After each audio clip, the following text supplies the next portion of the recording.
What's up people, welcome to another Arcane afternoon. The Ursoth event is live and the slot crafting event has ended. I decided not to make a video on the slot crafting event as it was not good at all. All you could do at the slot crafting event was to farm crafting materials for hours just to be able to craft 5 bound inventory slots, which just wasn't worth it at all. Instead, what the developers should have done is that they should have put a discount on all of the slots in the store. Let's say 50% discount on all of these slots for 1 week. This would have made all of the slots more affordable and all of the players would be happy. And at the same time, the developers would have been happy because they would have made a ton of money.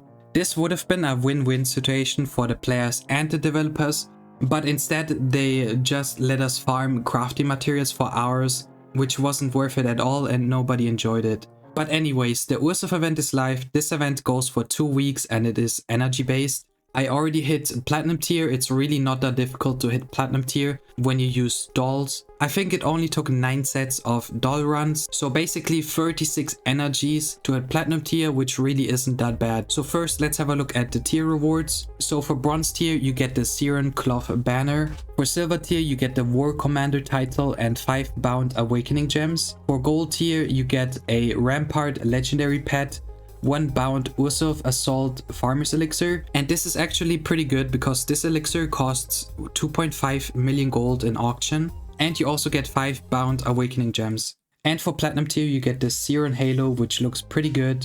You get another bound Ursoth Assault Farmer's Elixir, then you get a Jewel Chest, 10 bound Elite Awakening Gems, a Siren Wisp and a Elder Woods Jewel Chest. The Jewel Chest and the Wisp and the Halo you can all sell in auction for total about 5 million gold. And in this event the tier rewards reset after 1 week, and in the second week you will get a Xorina armor and helm instead of the Wisp and the Halo. So now let's have a look at the tier rewards. For this event they removed the top 50 rewards, but it still shows on the leaderboard. There's only top 25 and top 10 rewards. So for top 25 you get a Siren banner. This banner looks pretty bad and won't sell for much gold. But on the other hand, the Siren wings look really good and I'm sure they will sell for a lot more gold than the banner.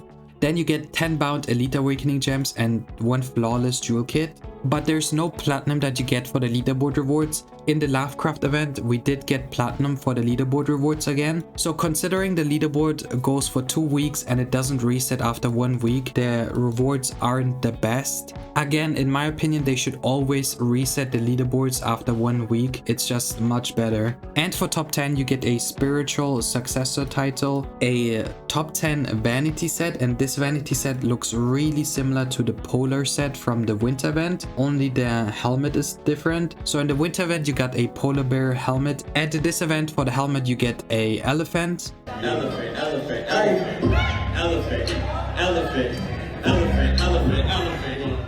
Then you also get a corrupted finesse jewel, 50 bound Elite Awakening Gems, 1 Lotus flower badge which is not tradable. You also get the Siren wings and the Siren banner.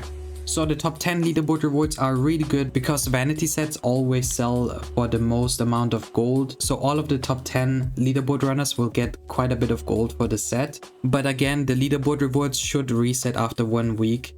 At the token vendor now, since the second week of the Lovecraft event, you can from now on always open locks with keys from the vendor, which is really nice. Then you can buy a Ursoth Assault Farmer's Elixir for 30 platinum, and this elixir only lasts for 10 minutes. So I have tried this elixir. So with this elixir you will get about 3 times the amount of tokens for the token vendor, and you will get about 15% more points for the leaderboard and your tier. And you also get double loot from the event bosses, but there's not really anything that you can loot from bosses, so it doesn't really matter. Overall you will lose probably a little bit of gold running with the elixir, but if you're going for like top 10 leaderboard you probably want to use this elixir. So then there's 2 auras that you can buy from the store. First the Siren aura, which looks alright, and you can also buy the Lotus flower aura, which also doesn't look the best. So then they also added a new pet, the Heroic Rampart pet. This pet is decent, but it's not the best at anything. The happiness bonus is pretty good, but it's not the best. passive ability is okay. And the ability, I'm not quite sure how good the pull ability is, but it's probably also not that good.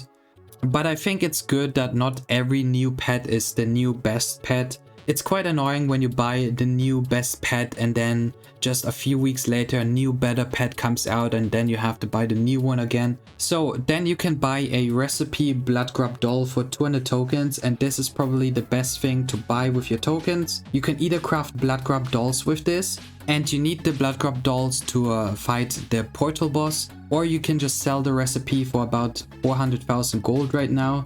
Then they're also selling a Elondrian Decor Prophetic Crate for 50 tokens, but you need 10 platinums to open one of these. And in this chest there's a bunch of furniture, for example the Elondrian Stash chest or the Witch Temple House Deed, but I wouldn't recommend to open these chests. So then there's a bunch of vanities that they added. I'll go through them quickly. Alright, so now let's have a look at the new locked crates. There's nothing new in the new locked besides a new beast item. So they now added the Star Beast Amulet.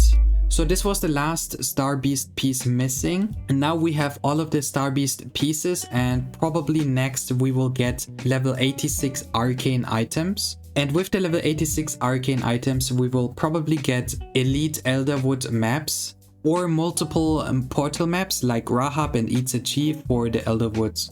So now let's have a look at the new Star Beast Amulet. Stats wise it's pretty average, but this amulet actually comes with a proc, and this proc is actually really good. So you need to deal damage to proc this amulet, and with this proc you get 10 to 15% of your health every 2 seconds in PvE. You also get 200% armor, 100% movement speed, and a 2x damage multiplier for 10 seconds. And also when you defeat an enemy while the proc is active, it will spawn an echo of the Star Beast to fight at your side for 20 seconds. But the best thing about this proc is definitely the 2x damage multiplier for 10 seconds. And another really important thing with this Beast Amulet is that, if you remember, I complained about the Star Beast weapon proc because the weapon proc was really good, but it only lasted for 3 seconds. And now when you use this amulet with the beast weapon, the proc of the weapon will be 7 seconds instead of 3 seconds. So this amulet is actually really OP, and you really need this amulet if you have a beast weapon. And the Star Beast amulet is currently selling for 200 million gold in the auction. I would wait a little bit until the price drops, maybe to about 120 million gold, and then it would definitely be worth to buy. Also, the beast weapons got a lot cheaper this event because a lot of people opened the new locks for the amulet. So the beast weapons dropped from like 250 million to 140 million gold. So I haven't bought a beast weapon yet, but now it's definitely worth to buy. So quickly, for everyone who missed it, there was actually a mini event for 2 days on the 28th and 29th of February. And at this event you could buy a Julian Pet. This is a new pet, and this pet is actually really good. It has 75% gold loot for the happiness bonus, which is the new highest gold loot. And this pet is currently selling for 120 million gold in the auction. Alright, so now let's have a look at the event map.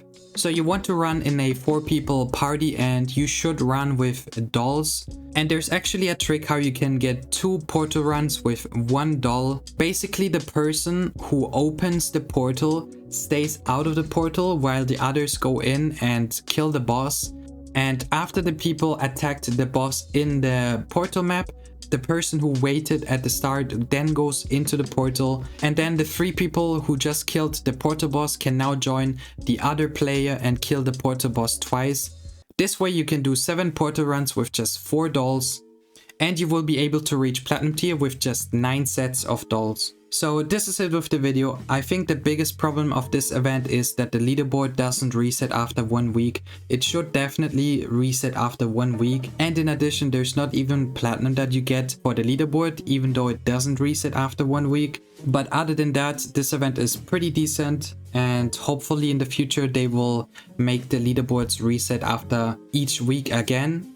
So quickly, I want to shout out my guild Sabo. If you're English speaking and you're looking for a guild, you can always come and join my guild Sabo. And you can also join my Discord server. On my Discord server, you can chat with other Arcane Legends players. And there's also a traders market on my Discord server For a lot of people, it's way more convenient to post on a Discord for the traders market. And this is it with the video. I hope you enjoyed it, and I will see you in the next one.